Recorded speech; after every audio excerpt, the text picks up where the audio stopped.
नमस्कार मित्रांनो. ही गोष्ट आहे छत्रपती शिवाजी महाराजांच्या जन्माच्या 350 वर्ष अगोदरची, म्हणजेच 1294ची. परंतु या घटनेचं इतिहासामध्ये खूप महत्त्व आहे, खास करून महाराष्ट्राच्या इतिहासामध्ये. तर मित्रांनो, त्यावेळी महाराष्ट्रावर यादव राजांचं राज्य होतं आणि यादवांचा राजा आपला राजा हा रामदेवराव यादव हा आपला राजा राज्य करत होता.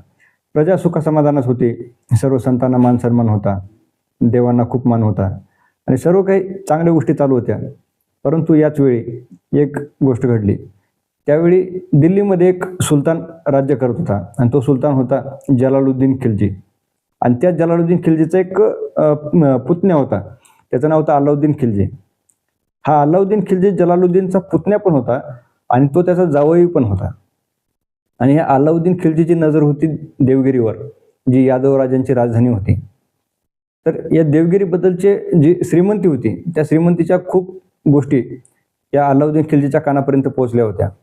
आणि त्याची अशी महत्त्वाकांक्षा होती की ही देवगिरी मला लुटायची आहे आणि तिथून अमाप संपत्ती जमा करायची आहे आणि दिल्लीला परत निघून जायचं आहे.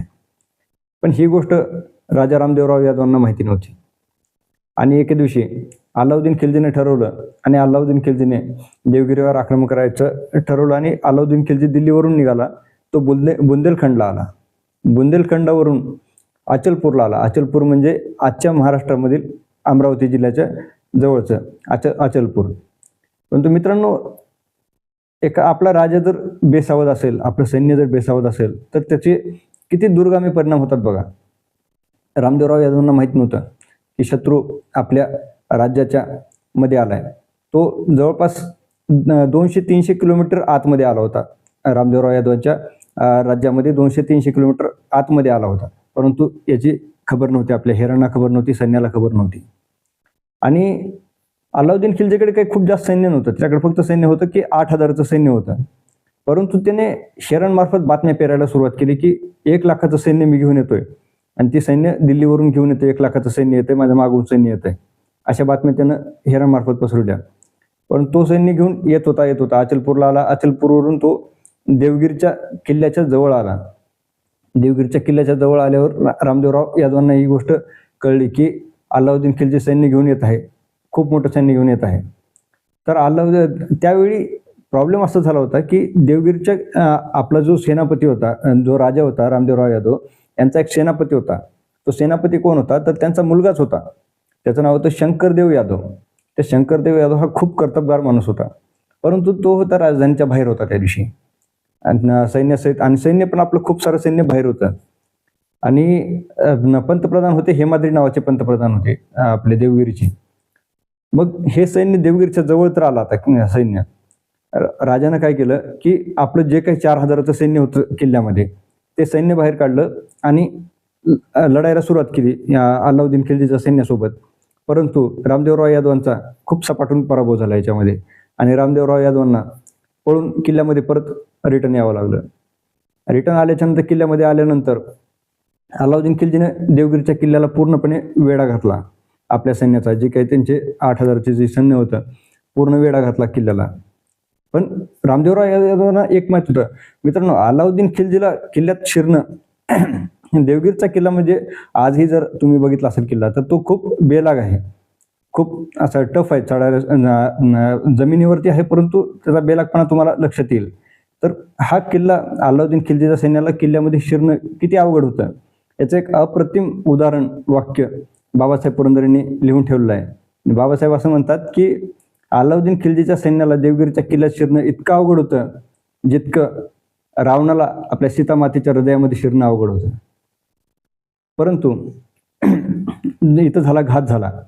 रामदेवराव यादवांना माहित होतं की आपण किल्ल्यामध्ये अन्नधान्य खूप आहे, तर आपण अलाउद्दीन खिलजीसोबत अनेक महिने आपण लढू शकतो. तोपर्यंत आपलं सैन्य येईल, सर्व गोष्टी होतील, आपण अनेक महिने हा किल्ला लढू शकतो. परंतु लक्ष नसेल तर कसं होऊ शकतं बघा, घात फितुरी कशी असते बघा. तर जे काही अन्नधान्याचे पोते होते, थोड्या वेळानं राजाला कळलं की जे अन्नधान्याचे पोते आहेत, तर त्या पोत्यामध्ये अन्नधान्य नाही तर त्याच्यामध्ये व्यापाऱ्याने आणून ठेवलेलं मीठ आहे. हे ऐकताच रामदेवराव यादव खूप हताश झाले की त्यांना समजा ना की करायचं काय. जवळ सैन्य कमी आहे, वेढा पडलाय, किल्ल्याला वेढा पडलाय सैन्य कमी आहे, अन्नधान्य नाही, सेनापती राजधानीच्या बाहेर आहे, करायचं तर काय करायचं याच्या पुढे. आणि अलाउद्दीन खिलजीनं तर वेळा अधिक बळकट केला.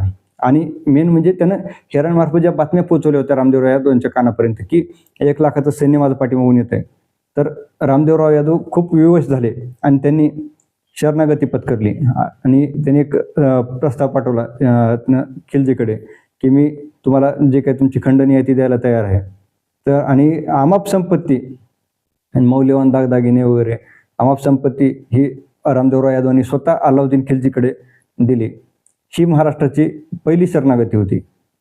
आणि त्याच्यानंतर हे झाल्याच्या नंतर अलाउद्दीन खिलजी तिथून निघत होता. परंतु ही गोष्ट कळली शंकरदेव यादवांना. शंकरदेव यादव म्हणजे कोण? रामदेवराव यादवांचे पुत्र, सेनापती. त्यांना ही गोष्ट कळली की अलाउद्दीन खिलजीने असा वेढा टाकला होता आणि पूर्णपणे तो खंडणी घेऊन निघालाय. तो खूप स्वाभिमानी पुरुष होता शंकरदेव यादव. तर त्यांनी लढायचा निर्णय केला आणि त्याने त्याचं सैन्य घेऊन आला आणि अलाउद्दीन खिलजीसोबत एक खूप मोठी लढाई झाली. पण याच्यामध्ये जी यादवांची सेना होती, म्हणजे शंकरदेव यादवांची जी सेना होती, आपली मराठी सेना जी होती, ती द्वेषानं लढत होती आणि जवळपास ती जिंकण्यामध्ये जमा होती. परंतु झालं काय इथं प्रॉब्लेम की ज्या वेळेला अलाउद्दीन खिलजीने काय केलं होतं की जो वेढा होता त्या वेढ्यापाशी 1,000चं सैन्य ठेवलं आणि बाकीचं सैन्य लढायला पाठवलं होतं शंकरदेव यादवाकडे. आणि मग ती सैन्य कापून काढलं होतं मराठ्यांनी, जवळपास कापून काढलं होतं. परंतु अलाउद्दीन खिलजीने काय केलं की जी वेड्याच्या देवगिरीच्या किल्ल्याभोवती जे 1,000चं सैन्य होतं ते सैन्य काढलं आणि परत तिकडं पाठवलं लढण्यासाठी. जी लढत होती आपले मराठी लोक, त्यांना असं वाटलं की जी 1,00,000चं जे सैन्य येतंय आपल्या दिल्लीवरून, तर हे सैन्य आहे काही. आणि ते भांबावले आणि ते पळत सुटले आणि ते आपला खूप मोठा पराभव झाला. शंकरदेव यादवांना पळून जावं लागलं आणि पळून गेल्याच्या नंतर शंकरदेव यादव तिथून पळून गेल्याच्या नंतर बाकीचे जे काही उरले होते सैन्य त्यांची कत्तल केली अलाउद्दीन खिलजीने. आणि अलाउद्दीन खिलजीने परत आला आणि देवगिरीच्या किल्ल्याला परत वेढा टाकला. आणि मग रामदेवराव यादवाला परत शरणागती पत्करावी लागली. आणि अलाउद्दीन खिलजीने खूप आमाप त्याच्याकडे खंडणी मागितली, रामदेवराव यादवांकडे खंडणी मागितली.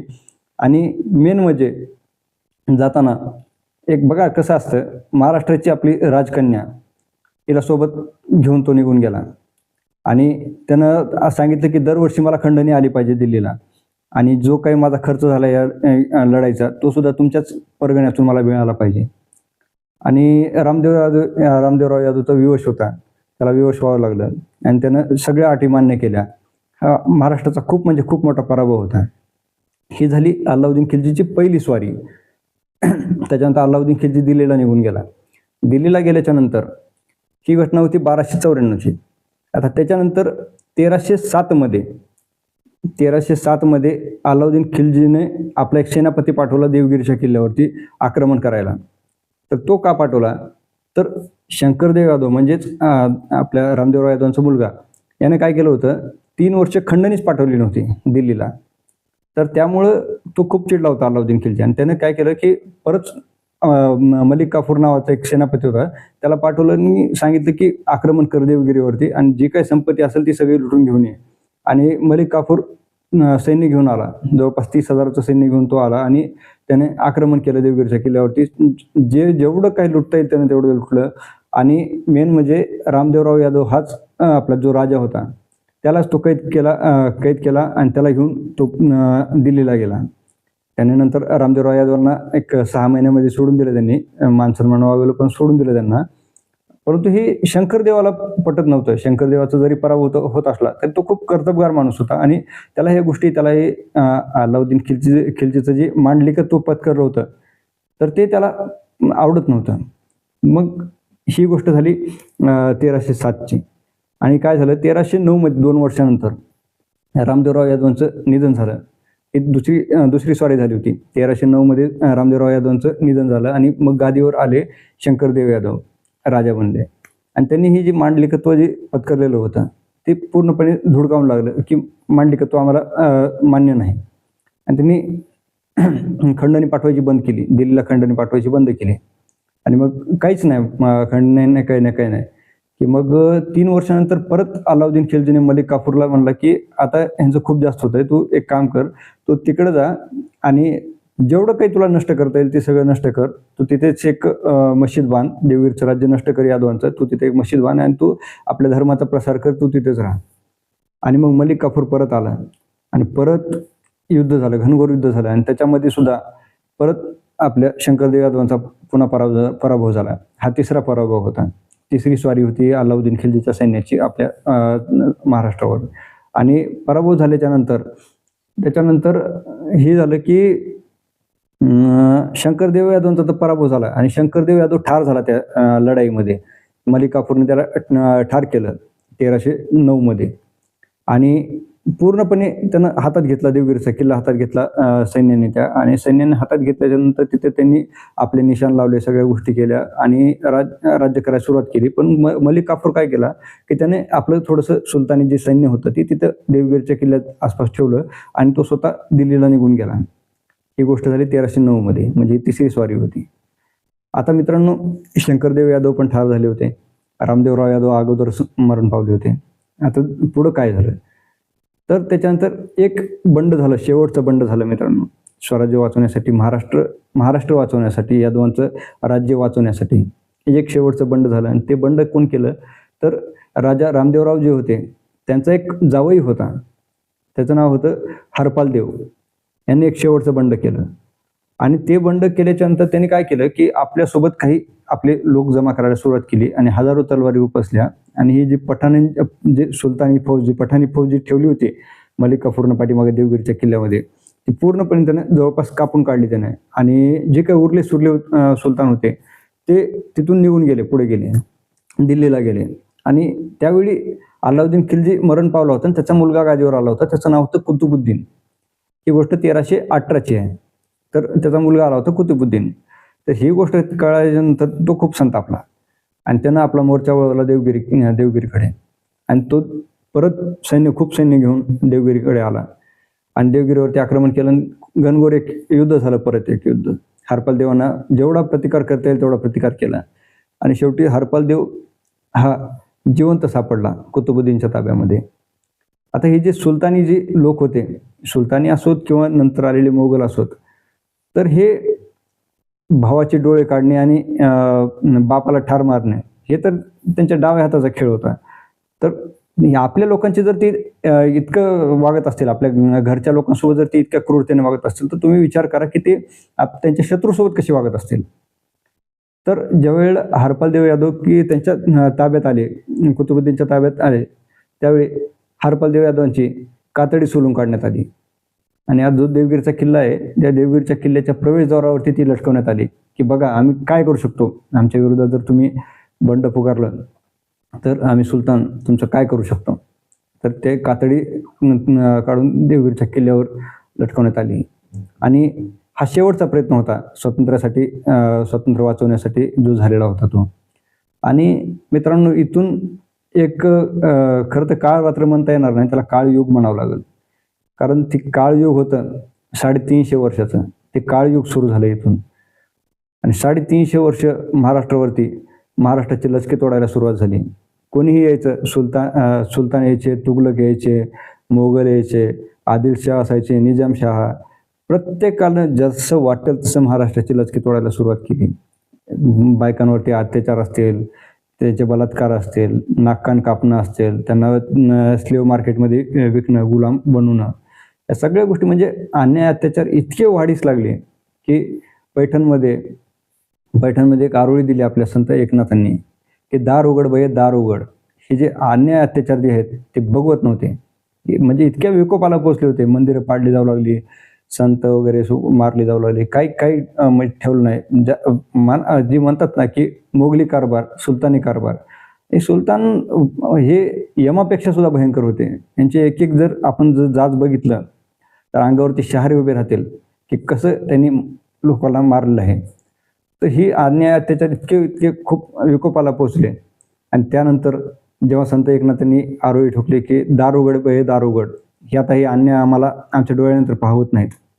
आणि त्यानंतर मित्रांनो दार उघडलं गेलं एके दिवशी 1630 मध्ये. छत्रपती शिवाजी महाराजांचा जन्म झाला.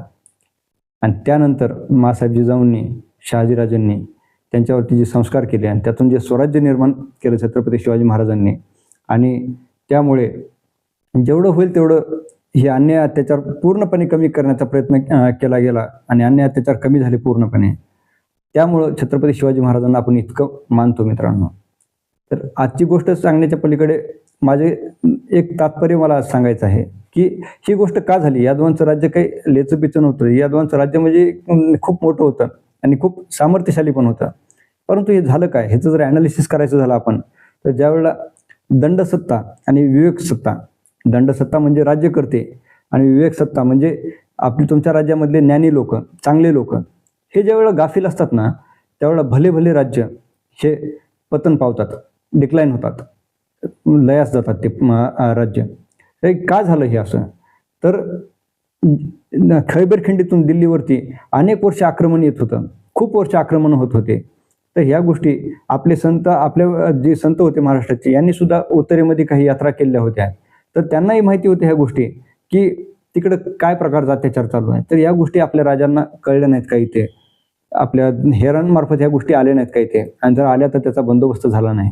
तर ह्या गोष्टी मित्रांनो समजून घेतल्या पाहिजेत आपण, आणि या गोष्टी चुका पुढे झाल्या नाहीत पाहिजेत, ही गोष्ट केली पाहिजे. धन्यवाद.